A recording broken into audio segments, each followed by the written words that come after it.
मैं आपको एक ऐसी कहानी सुनाने जा रहा हूं जो इतिहास के पन्नों में सुनहरे अक्षरों में लिखी गई है।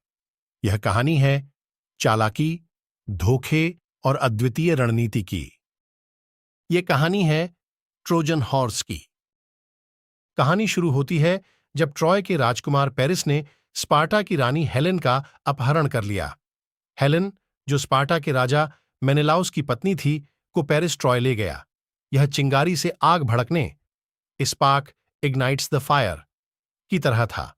यह अपमान सहन नहीं कर सकते थे और इसीलिए ग्रीक सेनाओं ने ट्रॉय पर हमला करने का निर्णय लिया। उन्होंने युद्ध को शुरू तो किया, लेकिन ट्रॉय का किला इतना मजबूत था कि उसकी दीवारें इतनी ऊंची और सुदृढ़ थीं कि कोई भी उसे भेद नहीं सकता था। यह ऐसे था जैसे समुद्र की प्रचंड लहरें भी एक मजबूत चट्टान को नहीं गिरा सकतीं। ट्रॉय की दीवारें किसी अजेय दुर्ग की तरह थीं। ग्रीक सेना ने लगातार 10 साल तक कोशिश की, लेकिन वे ट्रॉय की दीवारें नहीं भेद सके। यह एक ऐसा संघर्ष था जैसे समय का कोई अंत ही ना हो। दिन रात, महीने दर महीने, साल दर साल ग्रीक योद्धाओं ने हर संभव प्रयास किया, परंतु ट्रॉय की दीवारें अडिग रहीं। लेकिन फिर एक दिन ओडिसियस नाम के एक चालाक ग्रीक योद्धा ने एक अद्भुत योजना बनाई। ओडिसियस को एक रात एक अद्वितीय विचार आया। वह जानता था कि सीधे हमला करने से ट्रॉय को जीतना मुश्किल है, तो उसने एक योजना बनाई, एक विशाल लकड़ी का घोड़ा बनाने की। लेकिन यह कोई साधारण घोड़ा नहीं था। यह घोड़ा अंदर से खोखला था और उसमें यूनानी योद्धा छिप सकते थे। उन्होंने घोड़े को ट्रॉय के द्वार के बाहर छोड़ दिया और ऐसा दिखाया जैसे वे हार मानकर चले गए हों। वास्तव में ग्रीक सेना ने अपना शिविर जला दिया और पास की एक खाड़ी में छिप गई।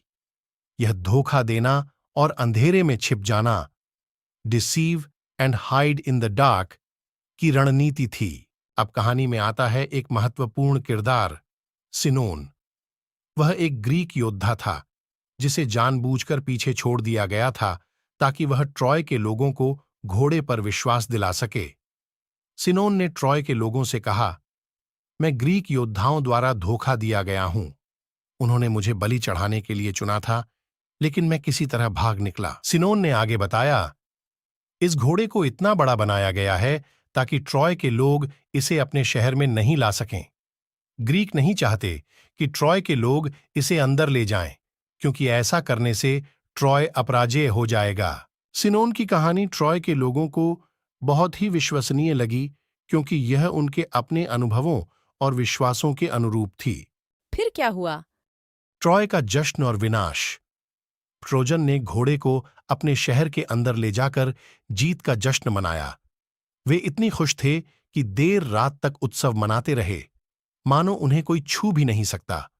उनका आत्मविश्वास और अहंकार, नार्सिसिज्म, इतना बढ़ गया कि उन्होंने सुरक्षा का ख्याल ही नहीं रखा। वे खुद को अजेय मानने लगे। रात के अंधेरे में, जब सब गहरी नींद में थे, घोड़े के अंदर छिपे ग्रीक योद्धा बाहर निकले। उन्होंने शहर के द्वार खोल दिए और बाहर इंतजार कर रही ग्रीक सेना को अंदर बुला लिया। ग्रीक सेना ने ट्रॉय पर हमला कर दिया, आग लगा दी और शहर को नष्ट कर दिया। यह धैर्य और योजना की जीत, victory through patience and planning का उदाहरण था। इस कहानी से हमें यह सीख मिलती है कि हमें सतर्क रहना चाहिए और कभी भी धोखे से बचना चाहिए। जैसा कि एसोप ने कहा, यूनानी उपहार लाने वालों से सावधान रहो। Beware of Greeks bearing gifts. यह हमें बताता है कि दिखावा अक्सर धोखा दे सकता है और हमें अपने शत्रु के इरादों को समझने के लिए हमेशा सतर्क रहना चाहिए।